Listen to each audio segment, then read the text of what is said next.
Hello दोस्तों, नमस्कार। तो कैसे हैं आप सभी लोग। उम्मीद करता हूँ आप सभी लोग अच्छे होंगे और काफ़ी अच्छे से अपनी पढ़ाई को कर रहे होंगे।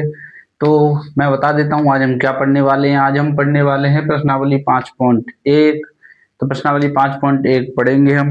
तो आइए बिना समय गवाए हम अपना काम शुरू करते हैं। तो चलिए पढ़ते हैं, चलिए करते हैं पढ़ना शुरू। ठीक है, आओ। तो प्रश्नावली 4.1, तो इसमें एक वो होता है शब्द, क्या होता है एपी। एक शब्द होता है एपी। एपी का मतलब क्या होता है, इसका मतलब होता है arithmetic, arithmetic progression, arithmetic progression. ठीक है। अब अरिथमेटिक प्रोग्रेशन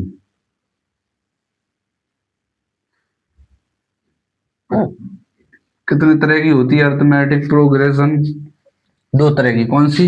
एक तो होती है फाइनाइट, फाइनाइट एपी, और दूसरी दूसरी होती है infinite AP, infinite AP. Hindi में अगर मैं बोलूं तो परिमित एपी, परिमित एपी, और इसे बोलूं तो ये हो जाएगा अपरिमित एपी, अपरिमित, अपरिमित एपी। ठीक है। अब परिमित एपी और अपरिमित एपी में क्या अंतर है, परिमित एपी और अपरिमित एपी में क्या अंतर है, पहले उसे समझते हैं। ठीक है। तो चलिए, परिमित एपी क्या होते हैं। तो परिमित एपी उन्हें कहते हैं, जैसे मान लीजिए परिमित AP 2, 4, 6, 8, 10, 3, 5, 7, 9 dot dot dot dot 17 हैं। तो इसमें जिसमें इसमें भी लास्ट पद है, इसमें भी लास्ट पद है, जिनका एंड पद दिया हो तो वो होती है परिमित एपी। और अपरिमित एपी जैसे 5, 9, 13 डेड डेड डेड डेड, इसके अंत में कुछ नहीं दिया है तो इसका मतलब ये क्या है, अपरिमित एपी। इसका मतलब क्या है, ये अपरिमित एपी। ठीक है प्यारे भाइयों, बात समझ में आई। चलो, बात समझ में आई। तो अब जान लेते हैं हम कि पद, जैसे एक एक सूत्र होता है। जैसे ए, तो ए क्या होता है, जो पहला पद हमारा होगा, श्रेणी का जो पहला पद होगा उसे बोलते हैं A1, और जो दूसरा पद होगा उसे बोलते हैं A2, जो तीसरा होगा उसे बोलते हैं A3। ठीक है। A1 का मतलब होता है पहला पद, पहला पद। A2 का मतलब दूसरा पद, A2 का मतलब दूसरा पद। ठीक है। अब डी, एक डी होता है डी। डी का मतलब क्या होता है, डी मतलब होता है सार्वअंतर, सार्वांतर, सार्वंतर डी यानी सार्वांतर। सार्वांतर कैसे निकालते हैं, दूसरे पद में से पहले वाला पद घटा के, यानी कि A2 माइनस A1 करेंगे तो हमारा D1 आ जाएगा। अगर D2 निकालना है हमें तो D2 कैसे निकलेगा, A3 में से A2 घटाएंगे, A3 माइनस A2, तो हमारा क्या आ जाएगा, D2। अब हम मान लीजिए हमें n पदों की संख्या निकालनी है, n पदों की संख्या निकालनी। हम मान लीजिए कि जैसे हमें n पदों की संख्या निकालनी है। ठीक है, n पदों की संख्या तो कैसे निकालेंगे। तो n पदों की संख्या निकालने के लिए एक सूत्र होता है।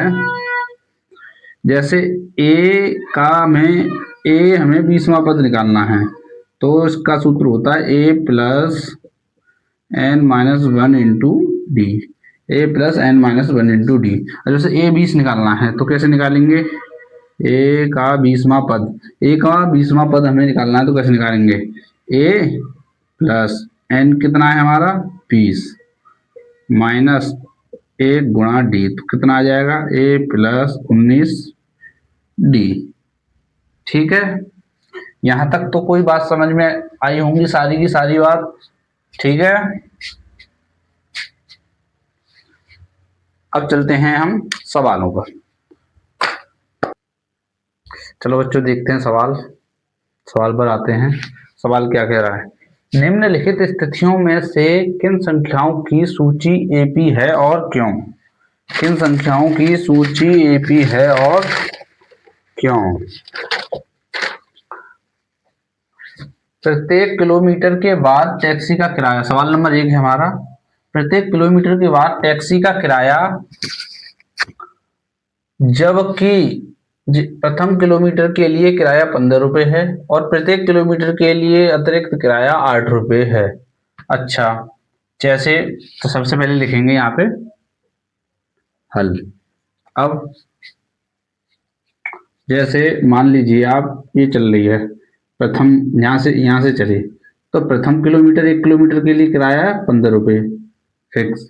अब उसके अलावा जितना अतिरिक्त स्टेप वो चलेगी, उसके अलावा जितना स्टेप आगे चलेगी उसके लिए प्रत्येक अतिरिक्त किलोमीटर के लिए किराया 8 रुपये है, यानी कि 1 किलोमीटर और चलेगी वो आगे, तो फिर 15 प्लस 8 कितना देना पड़ेगा उसे, 23। फिर 1 किलोमीटर और चलेगी तो फिर कितना हो जाएगा, 23 प्लस 8 कितना हो गया, 31। 15 किलोमीटर फिर 1 किलोमीटर और फिर चली तो फिर 31 प्लस 8 तो कितना हो गया, 39। यानी कि ऐसे, ठीक है। तो क्या कह रहा है, अतिरिक्त किराया है, एपी है और क्यों, ये बताना है हमें, ठीक है। तो यहाँ लिखेंगे दिया है क्या, प्रत्येक किलोमीटर के प्रथम किलोमीटर के लिए किराया दिया है, प्रथम किलोमीटर के लिए किराया कितना है, 15 रुपये। 15 प्रथम किलोमीटर, यानी प्रथम किलोमीटर का मतलब हो गया ये A1 बराबर 15, ठीक है। प्रथम किलोमीटर का मतलब A1 बराबर 15, ठीक है, दिया है। और प्रत्येक, तो अब A2 कितना होगा, प्रत्येक अतिरिक्त किलोमीटर के लिए 8 रुपये अलग हैं, तो इसमें 8 8 और जोड़ेंगे तो A2 हो जाएगा हमारा कितना, 23, और A3 31, ठीक है। अब डी निकालेंगे हम, डी। तो हमारी जो वो क्या नाम है, हमारा जो श्रेणी बनेगी वो क्या बनेगी, 15 फिर 23 और 8 कितना हो जाएगा, 31 39, ये बनेगी हमारी श्रेणी। ये हो जाएगा A1, ये हो जाएगा A2, ये A3, ये A4, ठीक है। चलो अब डी हमें निकालना है D1। तो D1 कैसे निकलेगा, A2 माइनस A1 बराबर A2 कितना है 23 माइनस A1 कितना है 15, तो बराबर कितना आएगा 8। 23 में से 15 घटेंगे तो 8 ही तो आएगा। अब D2 कैसे निकालेंगे, A3 माइनस A2, तो A3 माइनस A2 बराबर कितना है 31 माइनस 23 बराबर 8। अब D3 निकाल लेंगे, D3 A4 minus A3, A4 minus A3 बराबर 39 माइनस 31 तो आ जाएगा 8।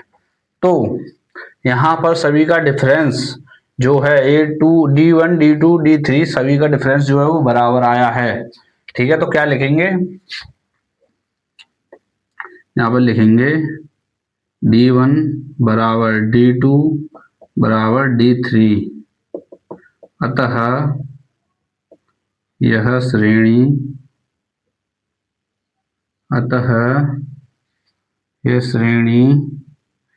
AP में है, ठीक है। क्या आपको यहाँ तक बात समझ में आई? बात समझ में आई हो तो वीडियो को कृपया लाइक कर दीजिए, क्योंकि आपके एक लाइक और शेयर से हमें काफ़ी अच्छा सपोर्ट मिलता है।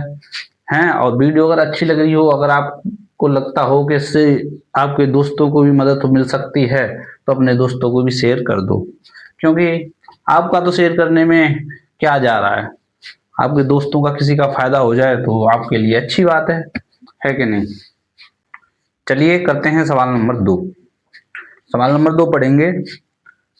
किसी बेलन में उपस्थित हवा की मात्रा जबकि वायु निकालने वाला पंप प्रत्येक बार बेलन की शेष हवा का 1/4 भाग बाहर निकाल देता है।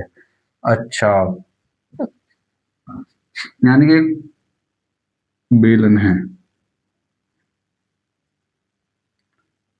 ये एक बेलन है, इसमें एक पंप लगा हुआ है और ये प्रत्येक बार हवा का 1/4 भाग बाहर निकाल देता है। तो करेंगे सबसे पहले हल। सबसे पहले लिखेंगे हल। अब लिखेंगे माना बेलन में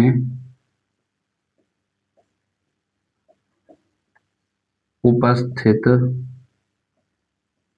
हवा बराबर 1। हवा, बेलन में उपस्थित हवा यानी कि A1 बराबर आ गया हमारा 1। ठीक है, A1 बराबर आ गया हमारा 1। अब A2 के लिए देखेंगे। तो A2 बराबर क्या क्या कह रहा, प्रत्येक बार बेलन की शेष हवा का प्रत्येक बार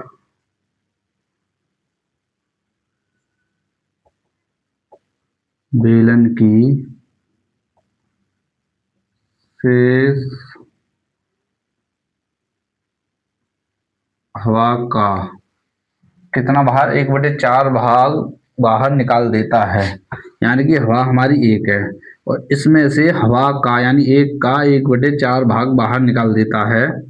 तो कितना बचेगा, तो 1 माइनस 1/4, तो कितना होगा, 4 एकन 4 में से 1 गया 3/4, यानी कि ये आ गया हमारा A2।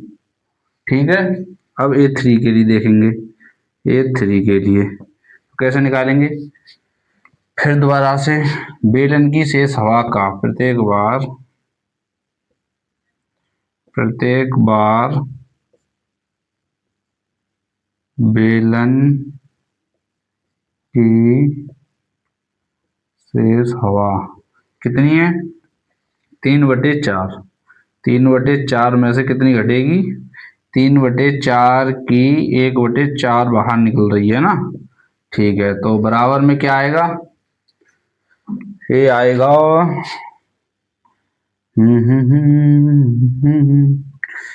3/4 यूं का तो ही माइनस 3 एकन 3 और नीचे नीचे की गुणा 4 चौक 16। तो अब इसको हल करेंगे तो इन दोनों का एलसीएम लेंगे तो 16, ऊपर 3 4 से गुणा तो 12 माइनस 3 तो -9/16। ये आ गया हमारा A3। ये आ गया हमारा A3। अब देखेंगे, अब बनाएंगे सूची। तो हमारी सूची क्या होगी, तो हमारी जो सूची होगी वो क्या होगी, A1 कितना है 1, A2 कितना है 3/4 और A3 कितना आया -9/16। ये होगी हमारी सूची। ठीक है, चलो अब निकालते हैं D1। D1 कैसे निकालते हैं, A2 माइनस A1 बराबर, A2 कितना है 3/4 माइनस 1 बराबर 4 एकन 4 में से 3 गया तो 1/4 पर माइनस कर 1/4। ठीक है, अब निकालेंगे D2। D2 कैसे निकालेंगे, A3 माइनस A2 बराबर -9/16 और -3/4। कितना आएगा, इनका एलसीएम लेंगे तो 16, तो -9 और 3 चौक 12 -12, ऐसे तो आएगा -12। तो कितना हो जाएगा, 21, यानी कि 21/16 -21/16 हो जाएगा। ठीक है, तो यहाँ पर लिखेंगे D1 इज नॉट D2, अतः यह सूची AP में नहीं है। अतः ये सूची AP में नहीं है। क्या क्या यहाँ क्या यहाँ तक सभी को बात समझ में आई? क्या यहाँ तक सभी को बात समझ में आई? अगर बात समझ में आई तो अच्छी बात है। चलो इसी तरह से पढ़ते रहो, धीरे धीरे सब समझ में आ जाएगा। ओके, चलिए प्यारे बच्चों देखते हैं अगला सवाल। सवाल नंबर 3, पहले का तीसरा सवाल पढ़ेंगे। प्रत्येक मीटर की खुदाई के बाद एक कुआं खोदने में आई लागत, जबकि प्रथम मीटर खुदाई की लागत 150 रुपये है और बाद में प्रत्येक मीटर खुदाई की लागत 50 रुपये बढ़ जाती है। यानी कि अगर एक कुआं है, ये कोई कुआं खोदा, ठीक है, तो इसमें अगर प्रत्येक, कहाँ है प्रथम, प्रथम मीटर, अगर 1 मीटर अगर ये खुदा है तो इसकी लागत है 150 रुपये। फिर और 1 मीटर और खोदेंगे तो प्रत्येक मीटर पे 50 रुपये लगेंगे, इसमें 50-50 रुपये लगेंगे, समझ गए? तो ये 150, तो फिर ये हो जाएंगे 200, फिर ये 250, फिर ये 300, इस तरह से। बात आई समझ? ठीक है, तो यहाँ लिखेंगे हल, यहाँ लिखेंगे हल। प्रत्येक मीटर खुदाई के बाद ना प्रथम दिया है, यहाँ लिखेंगे हम दिया है, दिया है प्रथम मीटर खुदाई, खुदाई की लागत, प्रथम मीटर खुदाई की लागत बराबर कितनी दी हुई है? 150 रुपये। यानी कि A1 हमारा जो है वो होगा 150 रुपये, ठीक है। A1 जो होगा हमारा वो होगा 150 रुपये। अब प्रश्न में क्या कह रहा है? और बाद में प्रत्येक मीटर खुदाई की लागत 50 रुपये बढ़ जाती है। और बाद में यानी कि A2 के लिए खुदाई की लागत 50 रुपये और बढ़ जाती है, तो 150। तो ये हो जाएगा A2 कैसे निकालेंगे? A1 प्लस जो अगली कीमत होगी वो, तो यहाँ पे लिखेंगे 150 प्लस 50, यानी कि हो जाएगा 200।